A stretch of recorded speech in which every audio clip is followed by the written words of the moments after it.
अगर आप मेरी तरह जिज्ञासु हैं तो आपने रात में आकाश की तरफ देखकर ये जरूर सोचा होगा कि आखिर आकाश में इतनी सारी चीजें अचानक से उत्पन्न कैसे हो गईं। कैसे हमारी धरती बनी, कैसे सूर्य, सोलर सिस्टम, गैलेक्सीज और पूरा का पूरा ब्रह्मांड अचानक पैदा हो गया। इस तरह के सिनेरियो को सोचने के लिए जरूरी नहीं कि आपके पास फिजिक्स की डिग्री ही होनी चाहिए। इस दुनिया में कुछ बेहतरीन फिजिसिस्ट भी थे जिन्होंने आप ही की तरह ये सवाल दुनिया से पूछा था। जब उन्हें इसका कोई संतोषजनक जवाब नहीं मिला तब उन्होंने अपनी लाजवाब थ्योरीज दुनिया के सामने रख दी। इनमें से कुछ जवाब ऐसे थे जिनके बारे में कभी सोचा नहीं गया था, वहीं कुछ ऐसे थे जिन पर यकीन करना मुश्किल था। विज्ञान के इस फील्ड को कॉस्मोलॉजी कहते हैं। दोस्तों, आज की इस वीडियो में हम एक बहुत ही रोमांचक सफर पर यात्रा करने वाले हैं। इस वीडियो में हम जानेंगे कि कैसे बिग बैंग से लेकर अब तक की दुनिया बनी है। मैं आपको यूनिवर्स की पूरी टाइमलाइन के बारे में बताऊंगा।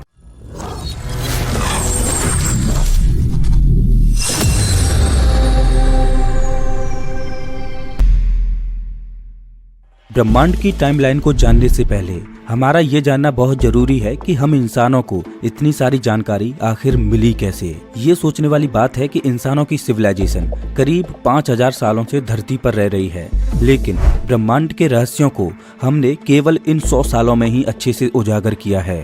साल 1920 के समय में एडविन हबल नाम के एक वैज्ञानिक ने दुनिया को बताया था कि ब्रह्मांड में हमारी मिल्की वे गैलेक्सी के अलावा दूसरी गैलेक्सीज भी मौजूद हैं। इस खोज के बाद हमें ये भी पता चला कि ये आकाश गंगाएं हमसे लगातार दूर होती जा रही हैं। इस खोज से ये निष्कर्ष निकला कि हम एक एक्सपेंडिंग यूनिवर्स में रह रहे हैं, यानी एक ऐसा ब्रह्मांड जो लगातार बड़ा होता चला जा रहा है।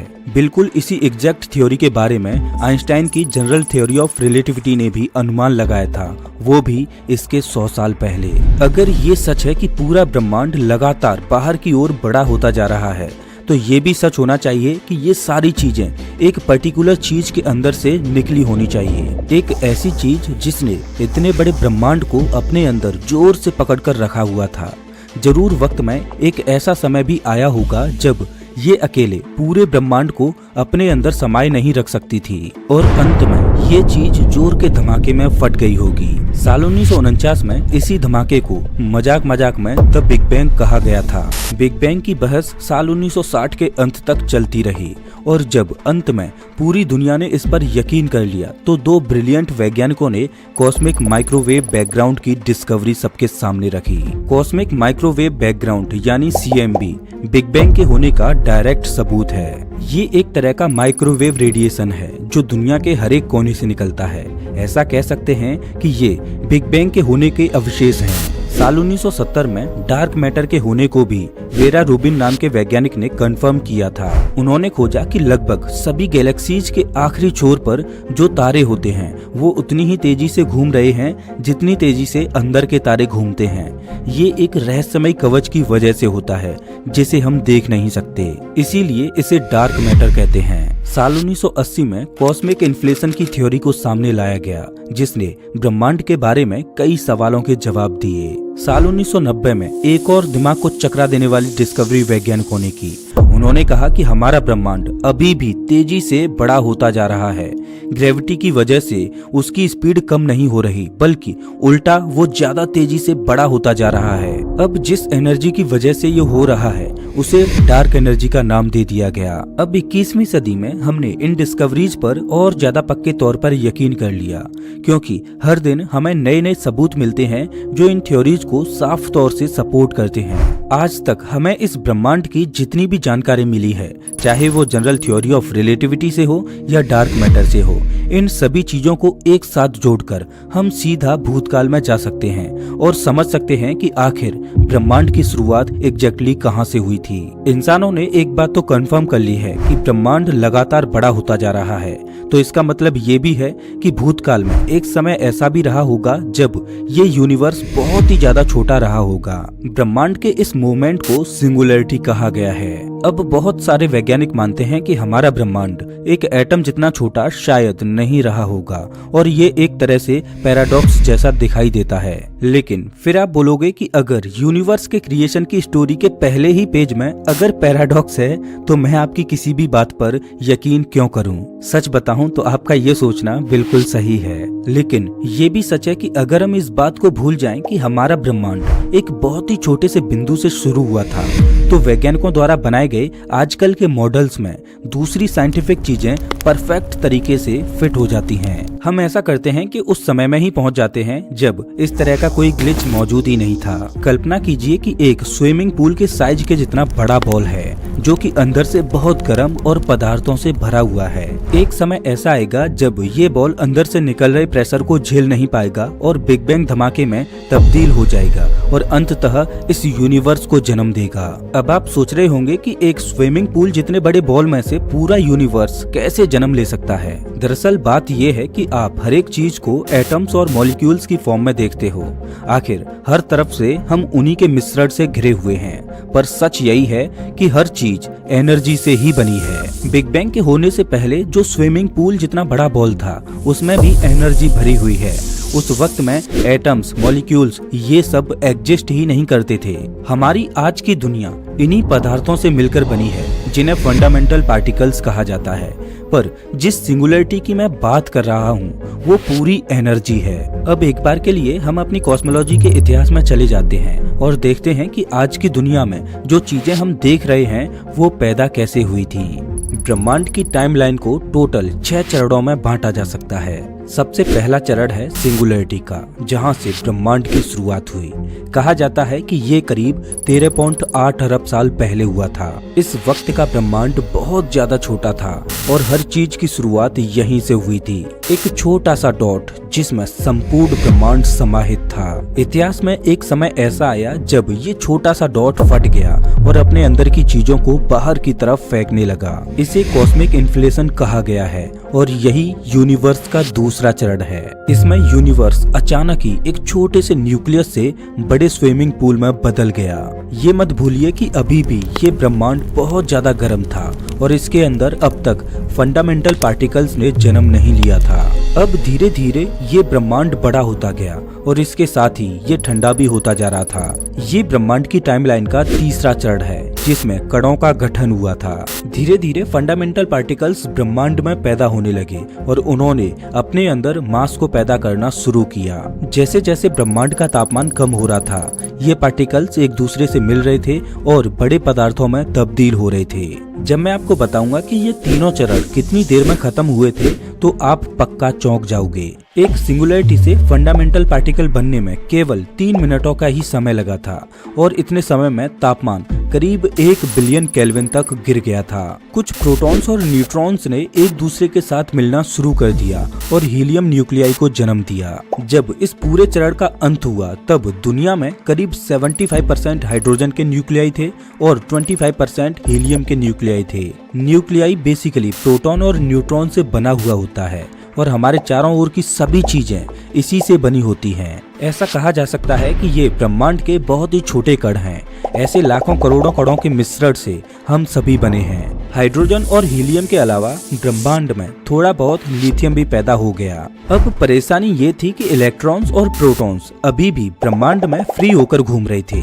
जब ये दोनों ही पदार्थ एक दूसरे से मिलते हैं तभी तो किसी बड़ी चीज का फॉर्मेशन होता है, लेकिन उस वक्त में एनर्जी इतनी ज्यादा थी कि इन दोनों को मिलने ही नहीं दे रही थी। इस चरण में अभी भी किसी भी तरह की रोशनी नहीं बनी थी और ये सारे ही प्रोसेस घुप अंधेरे में हो रहे थे। ये सब बदल गया 5वें चरण में जब एटम्स का इजाद हुआ, लेकिन इस 5वें चरण तक पहुंचने के लिए हमारे ब्रह्मांड को 3,80,000 साल लग गए थे। ब्रह्मांड का तापमान अब 3000 केल्विन तक आ गया था। हमारा ब्रह्मांड इस स्टेज तक करीब 83 मिलियन लाइट ईयर्स जितना बड़ा हो गया था। जब इलेक्ट्रॉन्स और प्रोटॉन्स फाइनली मिल गए तो उन्होंने फोटोन यानी कि लाइट पार्टिकल के फ्लो को भी शुरू कर दिया और ब्रह्मांड में पहली बार दिखाई देने वाली रोशनी का जन्म हुआ। ये रोशनी एक तरह का रेडिएशन है जो अंतरिक्ष के हर एक पॉइंट से निकलती है और जिसे कॉस्मिक माइक्रोवेव बैकग्राउंड कहा जाता है। ये रोशनी असल में बहुत ही ज्यादा एनर्जी से भरी हुई थी, लेकिन क्योंकि हमारा ब्रह्मांड लगातार फैल रहा था इसीलिए इसने इस रोशनी को भी खींचकर इसकी एनर्जी को बहुत ही ज्यादा कम कर दिया। ब्रह्मांड के इस चरण में ये केवल हाइड्रोजन, हीलियम और थोड़े बहुत लिथियम से भरी हुई दुनिया थी। अब असली सवाल ये आता है कि इस चरण से हम सोलर सिस्टम के स्टेज तक कैसे पहुँचे। ये सवाल हमें अपने छठे और आखिरी चरण में ले आता है, जिसे तारों का युग भी कहा जाता है। इस युग में स्टार्स, सोलर सिस्टम्स और गैलेक्सीज का जन्म हुआ था। हमारा ब्रह्मांड एक तरह से होमोजीनस और आइसोट्रोपिक है। अगर सिंपल भाषा में कहूँ तो आप जिस किसी भी दिशा में देखो ये बिल्कुल एक जैसा ही दिखाई देता है, लेकिन ऐसा भी पूरी तरह से सच नहीं है। इसमें थोड़ी बहुत तो असमानताएं जरूर हैं। ये थोड़ी बहुत असमानताएं हमारे ब्रह्मांड पर बहुत ज्यादा असर डालती हैं। ये ब्रह्मांड के स्ट्रक्चर को समझने में मदद करती हैं। आप ही एक बात सोचिए कि अगर चारों तरफ चीजें एक जैसी दिखाई देंगी और एक छोटी सी जगह पर कुछ असमानताएं ऑब्जर्व की जाएंगी, तो क्या वैज्ञानिक इससे उत्तेजित होंगे या नहीं। हमारे ब्रह्मांड को सबसे पहले गैलेक्सीज बनानी थी और गैलेक्सीज बनाने के लिए उसे पहले स्टार्स बनाने थे। ये तब हुआ जब हाइड्रोजन और हीलियम से भरे हुए गैस के बादल एक दूसरे से मिलने लगे और ग्रेविटेशन का प्रेशर समय के साथ बढ़ने लगा। वक्त के साथ ये प्रेशर इतना ज्यादा हो गया कि बड़े गैस के बॉल्स तेज ज्वाला में जलने लगे और स्टार्स में तब्दील हो गए। अब ब्रह्मांड में ऑफिशियली डार्क एज खत्म हो गई थी। तारों ने ब्रह्मांड में रोशनी फैला दी थी। तारों के अंदर हाइड्रोजन फ्यूज होकर हीलियम में बदलने लगी और इस फ्यूजन प्रोसेस में एनर्जी रिलीज होने लगी। अब हीलियम भी लिथियम के साथ रिएक्शन करने लगा, फिर लिथियम दूसरे एलिमेंट्स के साथ रिएक्शन करने लगा। ऐसा बहुत समय तक चलता रहा। ऐसे ही तारों की कोर में वो एलिमेंट्स भी पैदा होने लगे जिनसे आगे चलकर जीवन का जन्म होने वाला था, जैसे कि ऑक्सीजन, कार्बन और नाइट्रोजन। ये शुरुआती स्टार्स हमारे सूर्य के मुकाबले काफी ज्यादा बड़े थे। इस वजह से इनकी रोशनी भी बहुत ज्यादा तीव्र थी। इसी वजह से इनकी लाइफ साइकिल भी बहुत कम हुआ करती थी। दरअसल इतनी ज्यादा रोशनी छोड़ने के लिए तारों को बहुत सारी ऊर्जा जलानी पड़ती थी और इसीलिए बदले में स्टार्स अपनी एनर्जी को ज्यादा तेजी से गवा देते थे। ये शुरुआती स्टार्स केवल कुछ ही मिलियन सालों तक जिंदा रहते थे और अंत में एक बड़े सुपरनोवा धमाके में खत्म हो जाते थे। तारों की कोर में जो फ्यूजन प्रोसेस होता था वो आयरन को बनाने के बाद बंद हो जाता था, क्योंकि आयरन से ज्यादा भारी एटम्स को बनाने के लिए ज्यादा एनर्जी की जरूरत होती है। जैसे ही एक तारे की कोर में आयरन बनना शुरू हो जाता है, वैसे ही उसकी मौत का काउंटडाउन भी शुरू हो जाता है। एक बात आपको बता दूं कि सुपरनोवा धमाके केवल बहुत सारी ऊर्जा रिलीज करने वाले धमाके नहीं होते हैं, बल्कि इस धमाके में जीवन को पैदा करने वाले बहुत से एलिमेंट्स जो तारों की कोर में बनते हैं वो भी अंतरिक्ष में रिलीज हो जाते हैं। ब्रह्मांड की शुरुआत में बहुत सारे सुपरनोवा एक्सप्लोजन्स हुए थे जिनके अंदर से इन एलिमेंट्स के अवशेष निकले थे। वक्त के साथ ये अवशेष एक दूसरे से जुड़ने लगे और सेकंड जनरेशन के स्टार्स का जन्म हो गया। जिस तरह आज इंसान एवोल्यूशन के जरिए इतने स्मार्ट और इंटेलिजेंट बन गए हैं, उसी तरह स्टार्स भी कई जनरेशंस के थ्रू गुजरने के बाद आज इस जगह पर हैं। हमारा सूर्य, सौरमंडल और हम सभी पुराने तारों के अवशेषों से ही बने हैं।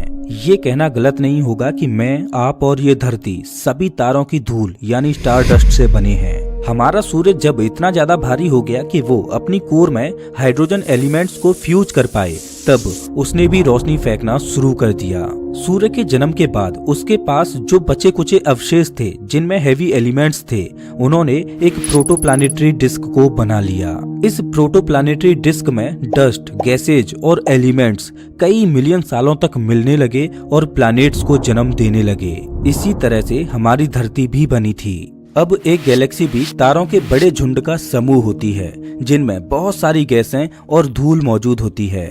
लेकिन अब प्रॉब्लम ये है कि जो पदार्थ वैज्ञानिकों को दिखाई देते हैं वो एक गैलेक्सी की विशालता के सामने बहुत ही ज्यादा कम है। गैलेक्सीज में मौजूद तारों को तीव्र ग्रेविटेशनल फोर्स ने होल्ड करके रखा हुआ है, ये बात तो पक्की है। लेकिन ये बात भी सच है कि जितनी भी चीजें हमें अपनी गैलेक्सी में दिखाई देती हैं, उनके पास इतना ज्यादा ग्रेविटेशनल फोर्स नहीं है कि वो पूरी आकाशगंगा को संभाल कर रख पाएं। इसीलिए वैज्ञानिकों ने अनुमान लगाया कि हमारे ब्रह्मांड में एक अदृश्य चीज है जो ग्रेविटेशनल फोर्स को पैदा करती है, जिससे गैलेक्सीज स्टेबल रहती हैं, और इस अदृश्य चीज को डार्क मैटर का नाम दिया गया है। ये डार्क मैटर ना तो रोशनी को अपने अंदर लेता है और ना ही किसी तरह की रोशनी को छोड़ता है। वैज्ञानिकों का ये तक कहना है कि आज जो गैलेक्सीज आप देख रहे हो, इन्हें बनने में डार्क मैटर का एक बहुत बड़ा हाथ रहा है। उनका कहना है कि डार्क मैटर ने मिलकर ग्रेविटेशन का एक पूल बना दिया था, जिसने सभी पदार्थों को अपनी तरफ खींचकर तारे और दूसरे ग्रहों को जन्म दे दिया। अब जैसे जैसे ब्रह्मांड की आयु बढ़ रही है, डार्क मैटर भी बहुत ही प्रभावी बन गया है। ब्रह्मांड में एक और अदृश्य चीज है जिसकी प्रॉपर्टीज डार्क मैटर के उलट हैं, जो आज ब्रह्मांड को बहुत ही ज्यादा अफेक्ट कर रही है। जी हाँ, आप सही समझे, डार्क एनर्जी। आज यूनिवर्स जिस तेजी से बड़ा हो रहा है, वैज्ञानिकों का पूरा यकीन है कि ये आने वाले समय में रुकने वाला तो नहीं है और इसके पीछे का मुख्य कारण है डार्क एनर्जी। लेकिन वैज्ञानिक ये भी कहते हैं कि इस बड़े होते हुए ब्रह्मांड के इफेक्ट को हमारे ऊपर पड़ने में 150 बिलियन सालों का समय लग जाएगा।